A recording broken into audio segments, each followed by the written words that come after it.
اس حصے میں آپ سنیں گے بت پرستی اور شرک کی ابتدا کب اور کیسے ہوئی، نوح علیہ السلام کا نام و نسب اور قرآن مجید میں تذکرہ، نوح علیہ السلام کی قوم کو دعوت توحید، قوم کی ہٹ دھرمی اور مومنین کا استہزاء، 950 سال کی بے مثال جد و جہد کے باوجود قوم کا عذاب پر اصرار، نوح علیہ السلام کی قوم کے خلاف بد دعا اور اللہ کی طرف سے کشتی بنانے کا حکم، نوح علیہ السلام کا بیٹے سے مکالمہ اور بیٹے کی غرقابی، نوح علیہ السلام اور ان کی قوم کو شکرانے کا حکم، نوح علیہ السلام کی اولاد کتنی تھی، طوفان کے بعد آپ کتنی دیر زندہ رہے اور کہاں فوت ہوئے، جامع اور مفصل تذکرہ۔ تو قصص الانبیاء کا چوتھا حصہ، شرک کا آغاز۔ آدم علیہ السلام کے بعد 1000 سال تک توحید پر قائم رہنے کے بعد ان لوگوں میں بت پرستی اس طرح شروع ہوئی کہ ان برے لوگوں میں بعض نیک لوگ بھی تھے۔ یہ برے لوگ ان نیک لوگوں سے بہت محبت کرتے تھے اور ان سے تقرب حاصل کرتے تھے، ان کی شان میں بہت مبالغہ کرتے تھے، جیسا کہ آج کل بعض لوگ علماء اور صالحین کی مدح سرائی میں زمین و آسمان کے قلابے ملاتے ہیں۔ یہی چیز بعد میں شرک کا ذریعہ بنی۔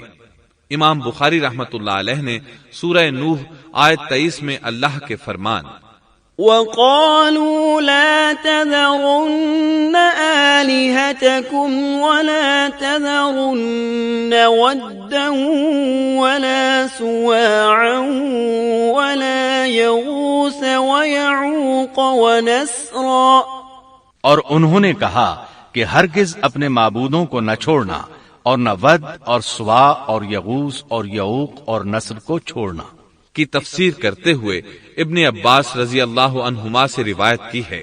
وہ فرماتے ہیں کہ یہ نوح علیہ السلام کی قوم کے بعض نیک آدمیوں کے نام ہیں۔ جب وہ فوت ہو گئے تو شیطان نے ان کی قوم کے دل میں یہ بات ڈال دی کہ جہاں وہ حضرات بیٹھا کرتے تھے وہاں ان کے بت بنا کر رکھ دو اور ان کو وہی نام دو جو ان بزرگوں کے تھے۔ انہوں نے ایسا ہی کیا اور پتھر کے بت بنا کر ان کے نام ان بزرگوں والے رکھ دیے۔ اس وقت تو بتوں کی پوجا نہ ہوئی، لیکن جب یہ لوگ فوت ہو گئے اور علم مٹ گیا تب ان کی پوجا ہونے لگی۔ ابن عباس رضی اللہ عنہما فرماتے ہیں نوح علیہ السلام کی قوم کے یہی بت بعد میں عرب میں پوجے گئے، اور اللہ تعالی کے فرمان وَقَالُوا لَا تَذَرُنَّ آلِهَتَكُمْ وَلَا تَذَرُنَّ وَدًّا وَلَا سُوَاعًا وَلَا يَغُوثَ وَيَعُوقَ وَنَسْرًا کا یہی مطلب ہے، یعنی ان نیک بزرگوں کے بت بنا لیے گئے اور آہستہ آہستہ ان کی پوجا شروع کر دی گئی، اور سب لوگوں نے ایک اللہ کی عبادت سے انکار کر دیا۔ نوح علیہ السلام اکیلے اس دنیا میں موحد اور توحید پرست باقی رہ گئے۔ نوح علیہ السلام کا نسب کچھ یوں ہے، نوح بن لامک بن متو شلح بن ادریس۔ اس طرح ادریس علیہ السلام ان کے پردادا ہوئے۔ اس وقت لوگوں کی عمریں بہت طویل ہوتی تھیں، اس لیے ہم کہہ سکتے ہیں کہ ادریس علیہ السلام کئی 100 سال زندہ رہے اور نوح علیہ السلام 1000 سال سے بھی زیادہ عرصہ زندہ رہے۔ عمریں لمبی ہونے کی وجہ سے ادریس علیہ السلام اور نوح علیہ السلام کے درمیان کافی مدت بنتی ہے، اور اسی مدت کے دوران کفر و شرک نے زور پکڑا اور بتوں کی عبادت شروع ہو گئی۔ تب اللہ تعالیٰ نے نوح علیہ السلام کو زمین میں مبعوث فرمایا۔ ابن عباس رضی اللہ عنہما سے روایت ہے کہ نبی صلی اللہ علیہ وسلم نے فرمایا آدم علیہ السلام اور نوح علیہ السلام کے درمیان 10 قرن تھے، ایک قرن 100 سال کا ہوتا ہے۔ آدم علیہ السلام کے 1000 سال بعد تک لوگ توحید پر قائم رہے، پھر آہستہ آہستہ شیطان نے انہیں شرک کے راستے پر ڈال دیا، شرک عام ہو گیا، ایک اللہ کی عبادت بالکل ختم ہو کر رہ گئی۔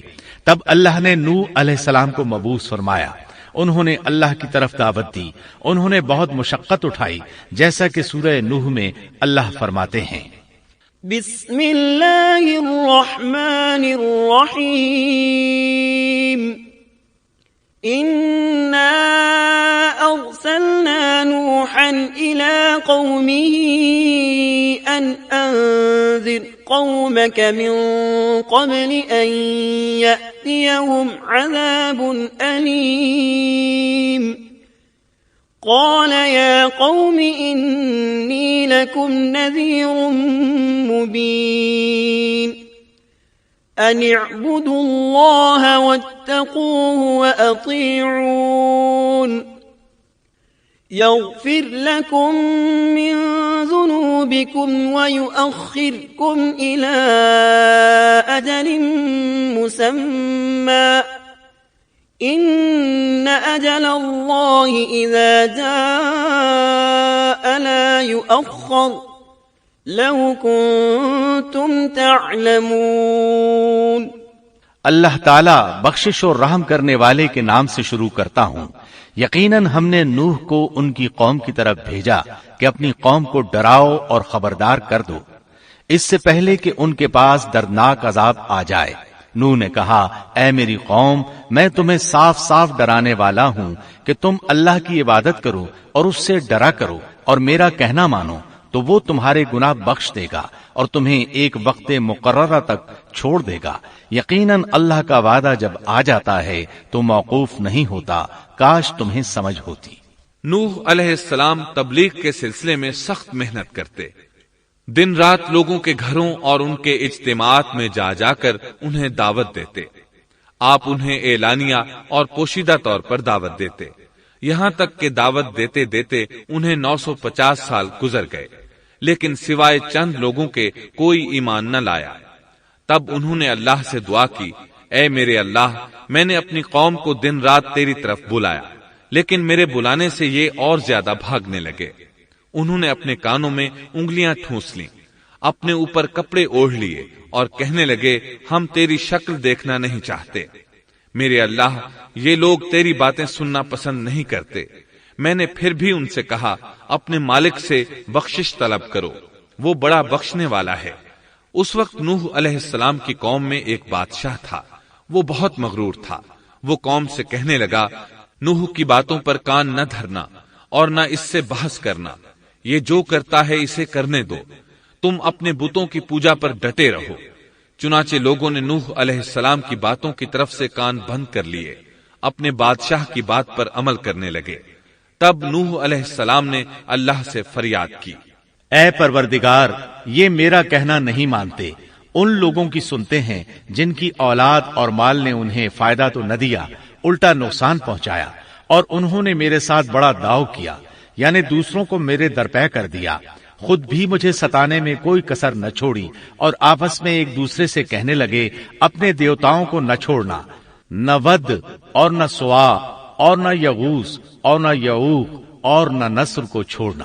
ان لوگوں نے بہت سے لوگوں کو گمراہ کر ڈالا، اور پروردگار تو ایسا کر کہ یہ ظالم اور زیادہ گمراہ ہو۔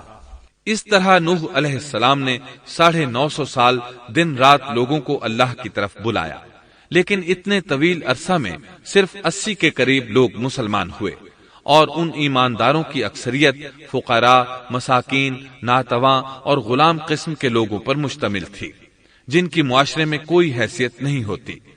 مشکل سے 10 ایماندار ایسے ہوں گے جو شرف و جاہ کے مالک ہوں گے۔ چنانچہ نوح علیہ السلام کے مغرور سرداروں نے جب اس صورتحال کو دیکھا تو اکٹھے ہو کر نوح علیہ السلام کے پاس آئے اور کہنے لگے، اے نوح، ہم چاہتے ہیں تیری باتیں سنیں اور لوگوں کو بھی تیری باتیں سننے کی ترغیب دیں اور سب تجھ پر ایمان لے آئیں، لیکن اس سے پہلے ہماری ایک شرط ہے، یہ کہ آپ کے حلقے میں جو یہ ذلیل اور حقیر لوگ آ گئے ہیں انہیں دھکے دے کر اپنے پاس سے نکال دے، اس لیے کہ ہم اپنی قوم کے سردار، چودھری اور مقام و مرتبے والے لوگ ہیں، اس لیے ہم ان فقیر لوگوں کے پاس نہیں بیٹھ سکتے۔ اگر آپ انہیں نکال دیتے ہیں تو ہم ایمان لے آئیں گے۔ اللہ تعالیٰ نے نوح علیہ السلام کی قوم کے ان سرداروں کی تردید سورہ ہود آیات 27 تا 31 میں کی ہے۔ اللہ تعالیٰ فرماتے ہیں، فقال الملأ الذين كفروا من قومه ما نراك إلا بشرا مثلنا وما نراك اتبعك إلا الذين هم أراذلنا بادي الرأي وما نرى لكم علينا من فضل بل نظنكم كاذبين قال يا قوم أرأيتم إن كنت على بينة من ربي وآتاني رحمة من عنده فعميت عليكم أنلزمكموها وأنتم لها كارهون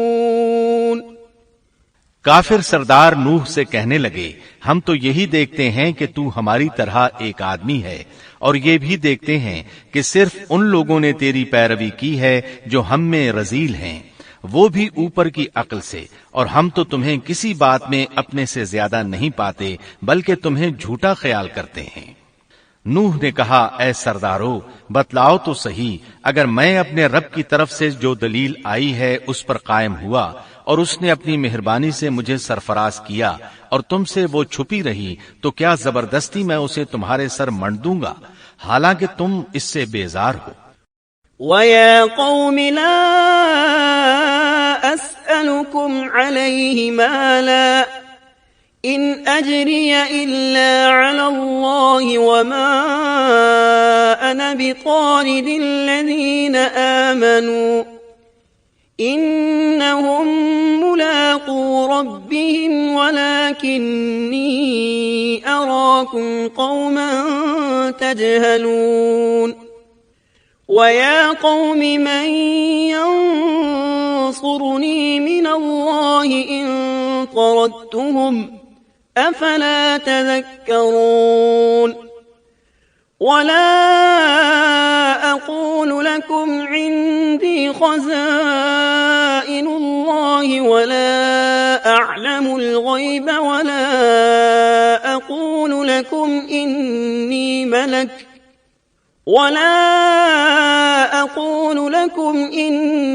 مَلَكٌ وَلَا أَقُولُ لِلَّذِينَ تَزْدَرِي أَعْيُنُكُمْ لَن يُؤْتِيَهُمُ اللَّهُ خَيْرًا اللَّهُ أَعْلَمُ بِمَا فِي أَنفُسِهِمْ إِنِّي إِذًا لَّمِنَ الظَّالِمِينَ میری قوم والو میں تم سے اس پر کوئی مال نہیں مانگتا، میرا ثواب تو صرف اللہ تعالیٰ کے ہاں ہے، نہ میں ایمانداروں کو اپنے پاس سے نکال سکتا ہوں، انہیں اپنے رب سے ملنا ہے، لیکن میں دیکھتا ہوں کہ تم لوگ جہالت کی بات کر رہے ہو۔ میری قوم کے لوگوں، اگر میں ان مومنوں کو اپنے پاس سے نکال دوں تو اللہ کے مقابلے میں میری مدد کون کر سکتا ہے؟ کیا تم کچھ بھی غور و فکر نہیں کرتے؟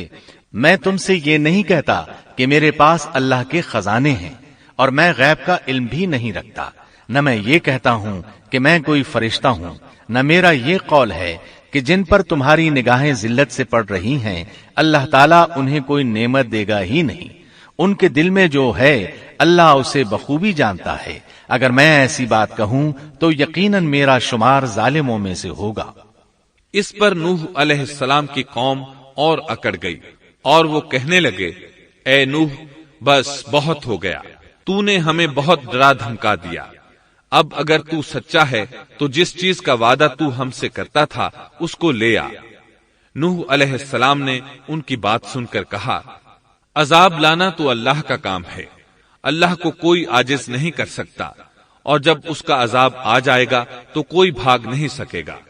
اس کے بعد نوح علیہ السلام کی قوم کا ان سے آمنا سامنا ہوا تو انہوں نے ان سے کہا اے میری قوم، اگر تم پر یہ گراں گزرتا ہے کہ میں تم میں رہتا ہوں اور تمہیں اللہ کی باتیں سنا رہا ہوں، تم اس سے چڑھتے ہو اور مجھے نقصان پہنچانے کے درپے رہتے ہو، تو سنو میں صاف کہتا ہوں مجھے تمہارا کوئی خوف نہیں، تمہاری کوئی پرواہ نہیں، تم سے جو ہو سکے کر گزرو، میرا جو بگاڑ سکتے ہو بگاڑ لو، تم اپنے شریکوں اور جھوٹے معبودوں کو بھی بلا لو۔ اور مل جل کر مشورے کر کے بات کھول کر پوری قوت کے ساتھ مجھ پر حملہ کرو. تمہیں قسم ہے تم میرا جو بگاڑ سکتے ہو بگاڑ لو، اس میں کوئی کسر اٹھا نہ رکھو. مجھے بالکل مہلت نہ دو، اچانک مجھے گھیر لو. میں بالکل بے خوف ہوں، اس لیے کہ تمہارے راستے کو میں باطل جانتا ہوں. میں حق پر ہوں، حق کا ساتھی اللہ ہوتا ہے. میرا بھروسہ اسی عظیم ذات پر ہے، مجھے اس کی قدرت کی بڑائی معلوم ہے. نوح علیہ السلام نے واضح الفاظ میں اپنی قوم کو چیلنج دیا، لیکن کسی میں طاقت نہ ہوئی کہ وہ نوح علیہ السلام کا مقابلہ کر سکے. چنانچہ کہنے لگے اسے چھوڑ دو، یہ مجنون اور بے وقوف ہے، نعوذ باللہ. بہرحال معاملہ اسی طرز پر چلتا رہا، یہاں تک کہ سال ہر سال گزر گئے لیکن کوئی مسلمان نہ ہوا. پھر پہاڑ پر رہنے والے لوگ روز بروز برائی میں ترقی کرتے چلے گئے، اور جو لوگ شروع میں ایمان لائے تھے ان کے علاوہ اور کوئی شخص ایمان نہ لایا. نوح علیہ السلام انہیں مسلسل دعوت دیتے رہے مگر بے اثر، یہاں تک کہ اللہ تعالیٰ نے نوح علیہ السلام کی طرف وحی کی کہ اب کوئی شخص ایمان نہیں لائے گا. اللہ تعالیٰ سورہ ہود میں فرماتے ہیں وَأُوحِيَ إِلَى نُوحٍ أَنَّهُ لَن يُؤْمِنَ مِن قَوْمِكَ إِلَّا مَن قَدْ آمَنَ فَلَا تَبْتَئِسْ بِمَا كَانُوا يَفْعَلُونَ. نوح کی طرف وحی کی گئی کہ آپ کی قوم میں سے جو ایمان لا چکے ہیں ان کے سوا اور کوئی اب ایمان نہیں لائے گا، پس آپ ان کے کاموں پر غمگین نہ ہوں. مطلب یہ تھا کہ آپ غم نہ کریں، اللہ کا حکم اب پورا ہونے والا ہے. غور فرمائیں، نوح علیہ السلام کے جذبے کو دیکھیے. مسلسل 950 سال تک دعوت دیتے رہے، لوگ انہیں جھٹلاتے رہے لیکن پھر بھی ان سے نا امید نہ ہوئے. اب جب کہ اللہ کی طرف سے وحی آ گئی کہ ان میں سے اور کوئی ایمان نہیں لائے گا اور کسی میں طاقت نہیں کہ انہیں ہدایت عطا فرمائے، تو نوح علیہ السلام نا امید ہو گئے اور انہوں نے اپنی قوم پر بد دعا کی. اس کا ذکر اللہ تعالیٰ نے سورہ نوح آیات 26 تا 28 میں کیا ہے. وَقَالَ نُوحٌ رَبِّ لَا تَذَرْ عَلَى الْأَرْضِ مِنَ الْكَافِرِينَ دَيَّارًا إِنَّكَ إِن تَذَرْهُمْ يُضِلُّوا عِبَادَكَ وَلَا يَلِدُوا إِلَّا فَاجِرًا كَفَّارًا. رب اغفر لي ولوالدي ولمن دخل بيتي مؤمنا وللمؤمنين والمؤمنات ولا تزد الظالمين إلا تبارا. نوح نے کہا اے میرے پروردگار، تو روئے زمین پر کسی کافر کو رہنے سہنے والا نہ چھوڑ. اگر تو انہیں چھوڑے گا تو یہ یقیناً تیرے اور بندوں کو بھی گمراہ کر دیں گے، اور ان کے ہاں جو اولاد ہوگی وہ بھی بدکار ناشکرے ہوں گے. اے میرے پروردگار، تو مجھے اور میرے ماں باپ کو اور جو بھی ایماندار ہو کر میرے گھر آئے اور تمام مومن مردوں اور عورتوں کو بخش دے اور کافروں کو سوائے ہلاکت کے اور کچھ نہ دے.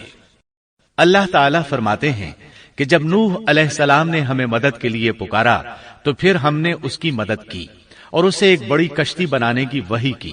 لیکن نوح علیہ السلام نہیں جانتے تھے کہ وہ اتنی بڑی کشتی کیسے بنائے، اور نہ ہی وہ بڑھئی تھے کہ اس کام سے واقف ہوتے. اس لیے اللہ تعالیٰ نے ان کی طرف یہ وحی کی کہ ہماری آنکھوں کے سامنے اور ہماری وحی کے مطابق ایک کشتی تیار کرو. اللہ نے وحی کے ذریعے ان کی رہنمائی کی کہ وہ اس طرح کریں، اور مزید تعلیم کے لیے جبرائیل علیہ السلام کو بھیج دیا. وہ انہیں بتلاتے گئے کہ اس طرح کشتی تیار کرو. نوح علیہ السلام ایک پہاڑ پر رہتے تھے. ان کے ارد گرد درخت نہیں تھے، نہ پانی تھا. چنانچہ انہوں نے بہت سے درخت اگائے، پھر ان کو کاٹا اور پہاڑ پر بیٹھ کر کشتی تیار کرتے رہے. آپ بڑے بڑے تختے بناتے اور لوہا لاتے اور ان سے کیل تیار کرتے، پھر ان کیلوں کو تختوں میں ٹھوکتے، آپس میں ان تختوں کو ملاتے، یہاں تک کہ ایک بہت بڑی مضبوط اور دیو ہیکل کشتی تیار ہو گئی. ایک روایت کے مطابق نوح علیہ السلام نے اس کو 100 سال میں تیار کیا. یہ تھی وہ کشتی جسے نوح علیہ السلام نے اللہ کی ہدایت کے مطابق تیار کیا تھا.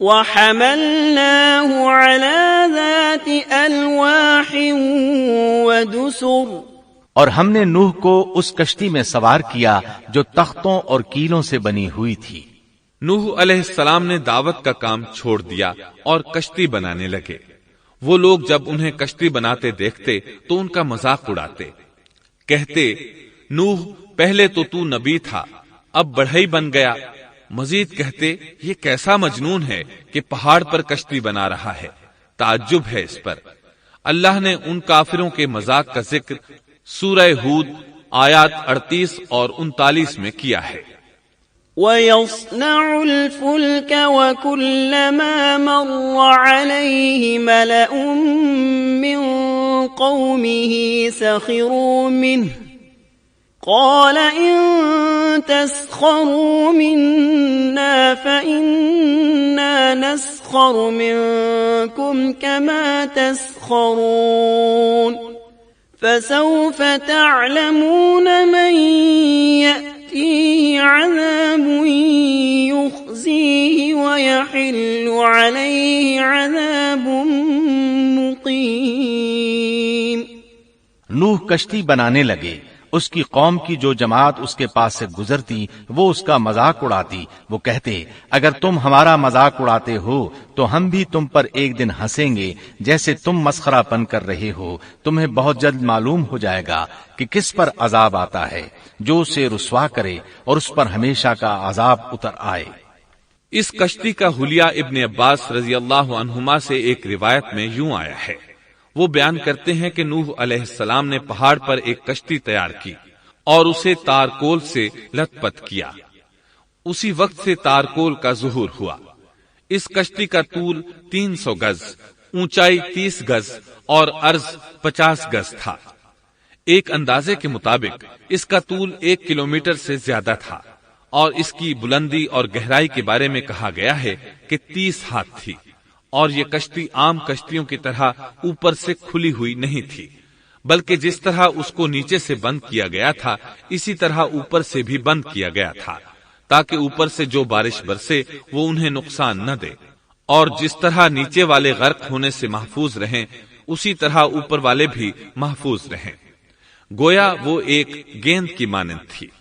اس میں الگ الگ 3 درجے بنائے گئے تھے، ہر درجے میں ایک دروازہ تھا، اور یہ 3 دروازے اس طرح تھے کہ ہر دروازے کے اوپر ایک دروازہ تھا۔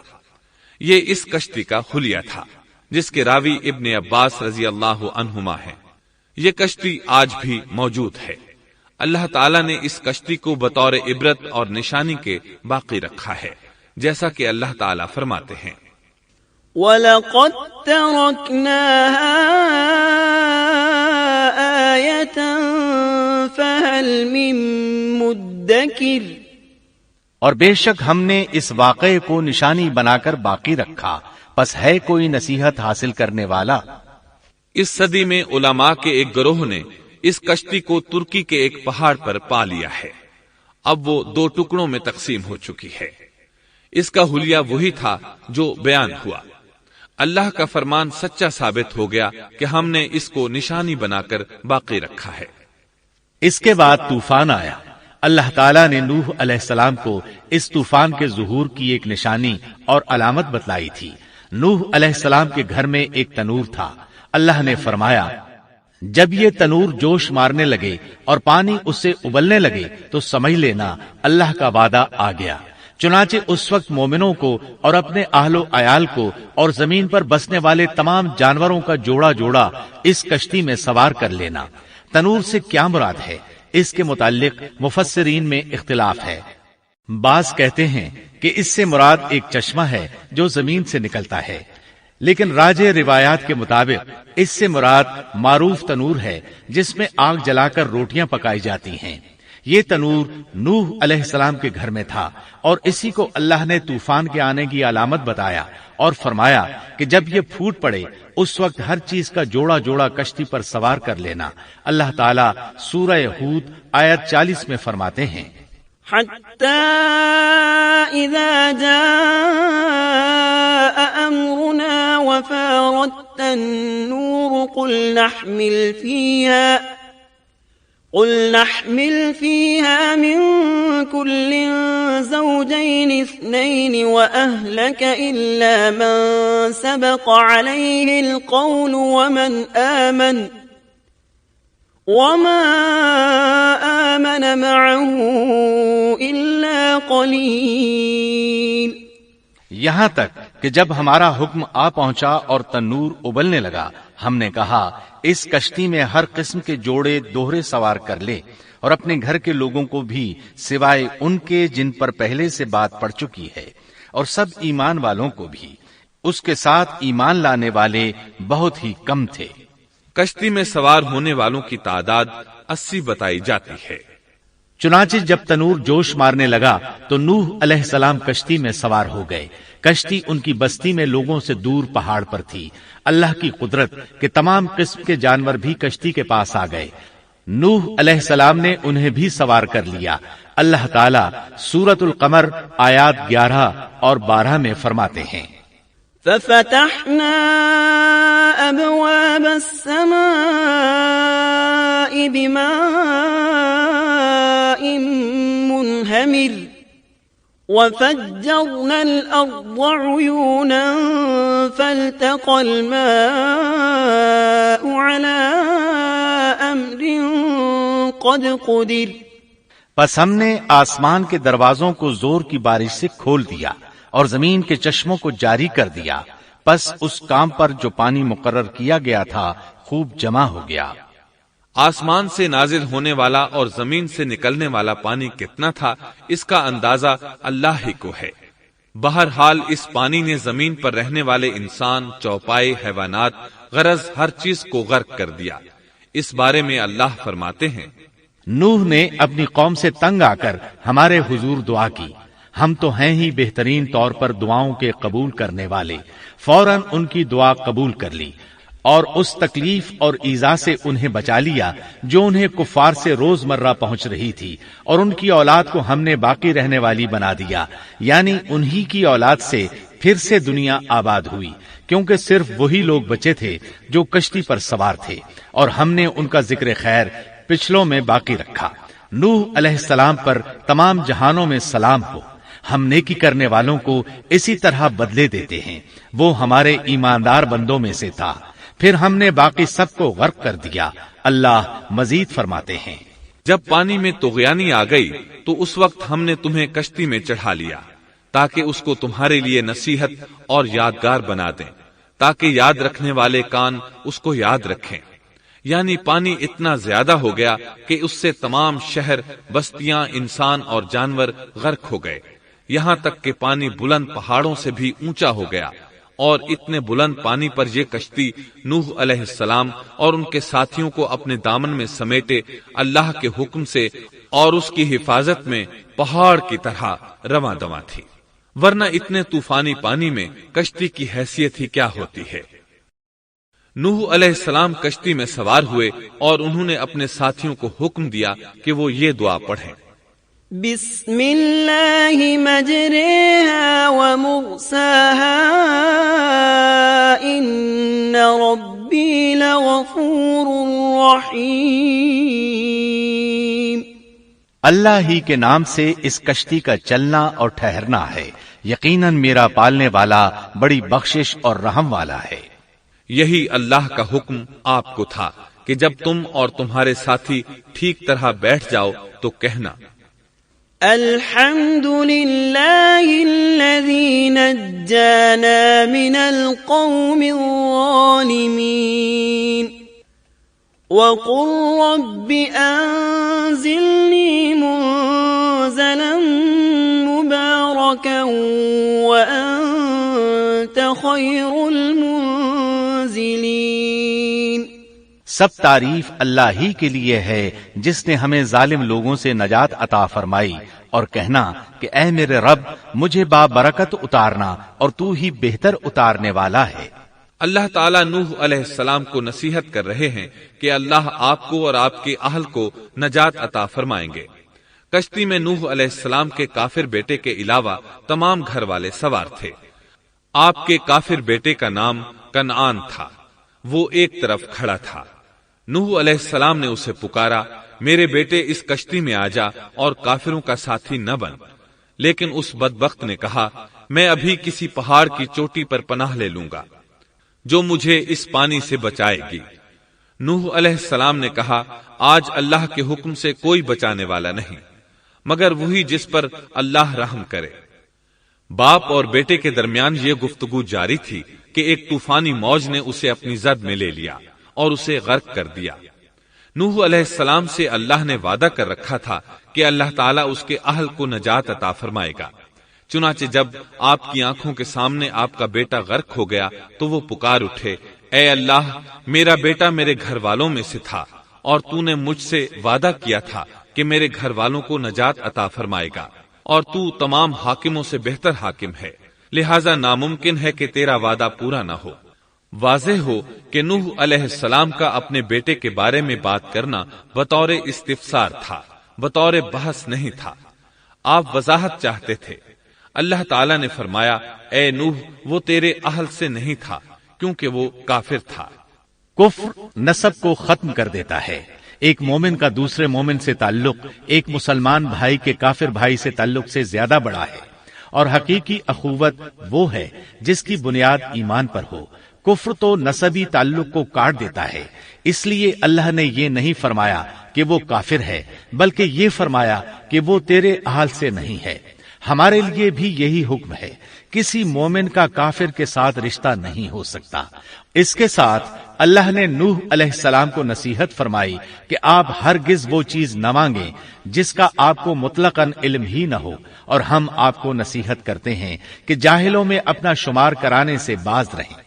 جب نوح علیہ السلام یہ بات جان گئے کہ ان کا سوال واقعے کے مطابق نہیں تھا تو فوراً اس سے رجوع کر لیا اور اللہ تعالیٰ سے اس کی رحمت اور مغفرت کے طالب ہوئے۔ اس موقع پر انہوں نے دعا کی، قال رب إني أعوذ بك أن أسألك ما ليس لي به علم وإلا تغفر لي وترحمني أكن من الخاسرين۔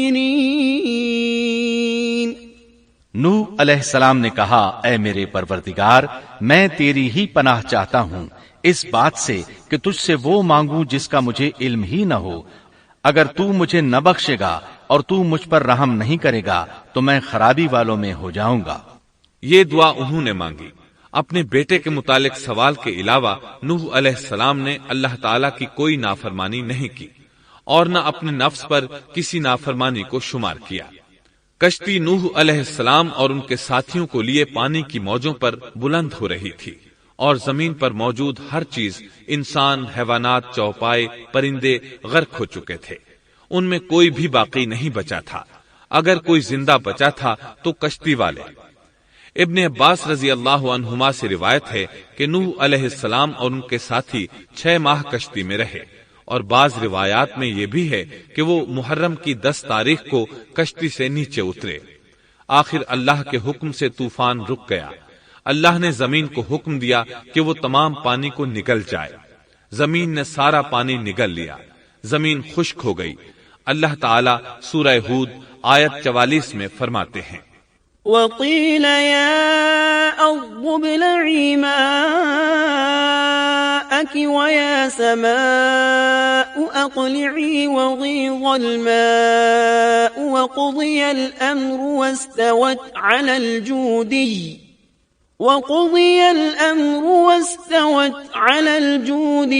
وقيل بعدا للقوم الظالمين۔ اور فرما دیا گیا کہ اے زمین اپنے پانی کو نگل جا، اور اے آسمان بس کر تھم جا۔ اسی وقت پانی سکھا دیا گیا اور کام پورا کر دیا گیا، اور کشتی جودی نامی پہاڑ پر جا ٹھہری، اور فرما دیا گیا کہ ظالم لوگ اللہ کی رحمت سے دور ہیں۔ کشتی جودی پہاڑ پر جا کر ٹھہر گئی۔ اب انہیں حکم ہوا کہ سلامتی کے ساتھ کشتی سے اتر آئے۔ آپ پر بھی برکت نازل ہوگی، اور ان قوموں پر بھی جو آئندہ آپ کی نسل سے پیدا ہوں گی، اور آپ کی نسل میں سے کچھ لوگ ایسے بھی ہوں گے جنہیں ہم فائدہ تو ضرور پہنچائیں گے، پھر انہیں ہماری طرف سے دردناک عذاب پہنچے گا۔ بہت سی روایات میں یہ بات مذکور ہے کہ نوح علیہ السلام ایک لمبی مدت یعنی 6 ماہ کشتی میں طوفان تھم جانے کا انتظار کرتے رہے۔ آپ نے طوفان کے حالات معلوم کرنے کے لیے ایک کبوتر بھیجا جو واپس آ گیا، اسے پاؤں رکھنے کو جگہ نہ ملی۔ اسے دوبارہ بھیجا گیا تو وہ پھر واپس آ گیا۔ چند دن بعد اسے پھر بھیجا گیا تو وہ اپنی چونچ میں زیتون کی ایک ٹہنی لیے ہوئے تھا۔ اس سے نوح علیہ السلام نے معلوم کر لیا کہ پانی زمین سے کچھ ہی اونچا رہ گیا ہے اور درخت وغیرہ اگ چکے ہیں۔ کچھ دن بعد اسے پھر بھیجا گیا۔ اس مرتبہ وہ واپس لوٹا تو اس کے پاؤں خاک آلود تھے۔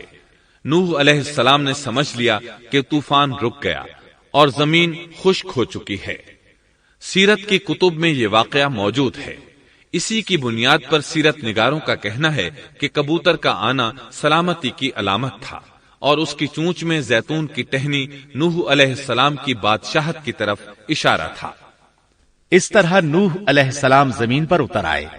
اس وقت اولاد آدم میں سے کوئی انسان سوائے ان لوگوں کے زندہ نہیں بچا تھا۔ جزیرہ عرب، فلسطین اور ان کے ارد گرد کا علاقہ غرق ہونے سے محفوظ رہا۔ ان کے علاوہ تمام زمین غرق ہوئی تھی۔ سب کے سب طوفان کی نذر ہو گئے۔ صرف نوح علیہ السلام سے اولاد پیدا ہوئی اور زمین میں ان کی اولاد کے علاوہ اور کسی کی نسل باقی نہ رہی۔ اسی وجہ سے نوح علیہ السلام کو آدم ثانی اور ابو البشر ثانی کہا جاتا ہے، کیونکہ تمام کے تمام بشر انہی کی طرف منسوب ہیں۔ سورۃ الصافات آیات 75 تا 77 میں اسی طرف اشارہ ہے۔ وَلَقَدْ نَادَانَا نُوحٌ فَلَنِعْمَ الْمُجِيبُونَ وَنَجَّيْنَاهُ وَأَهْلَهُ مِنَ الْكَرْبِ الْعَظِيمِ وَجَعَلْنَا ذُرِّيَّتَهُ هُمُ الْبَاقِينَ۔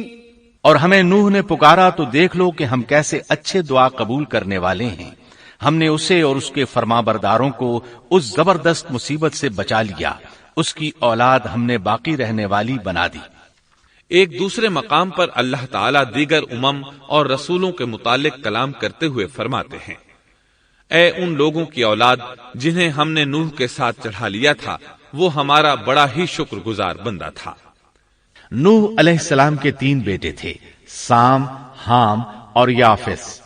سام کی نسل زیادہ تر سفید رنگت کی تھی اور بہت کم لوگ ان میں سیاہ فام تھے، البتہ کچھ ان میں گندمی تھے۔ حام کی اولاد کی اکثریت سیاہ فام تھی، ان میں بہت کم لوگ سفید رنگ کے تھے، اور یافس کی اولاد سرخی مائل رنگ کی تھی۔ عرب اور بنو اسرائیل سام کی اولاد ہیں، تمام حبش حام کی اولاد ہیں، ترک اور مشرقی ایشیا کے لوگ یافس کی اولاد ہیں۔ طوفان کے بعد نوح علیہ السلام اللہ کے بندوں میں 350 سال تک زندہ رہے، اور وہ اللہ کے قول عبدن شکورن کے مصداق تھے۔ پھر نوح علیہ السلام فوت ہو گئے۔ راجح ترین روایات کے مطابق آپ مکہ میں دفن ہوئے۔ ایک دوسری روایت کے مطابق آپ لبنان میں دفن ہوئے۔ محترم سامعین، ابھی آپ دارالسلام اسٹوڈیو لاہور پاکستان سے قصص الانبیاء کا 4تھا حصہ شرک کا آغاز سن رہے تھے۔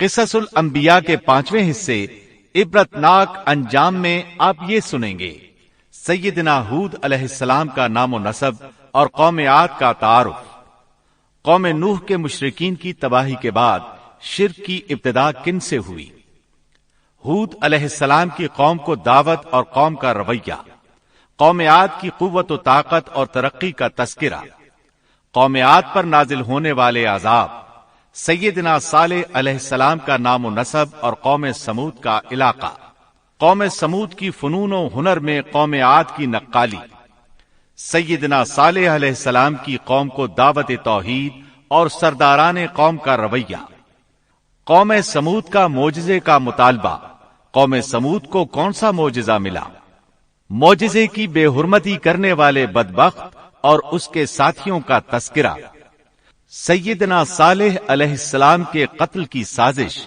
اور سازشیوں کی عبرتناک ہلاکت، رسوا کن عذاب سے قوم سمود کی تباہی و بربادی، اور سیدنا صالح علیہ السلام کا اظہار افسوس۔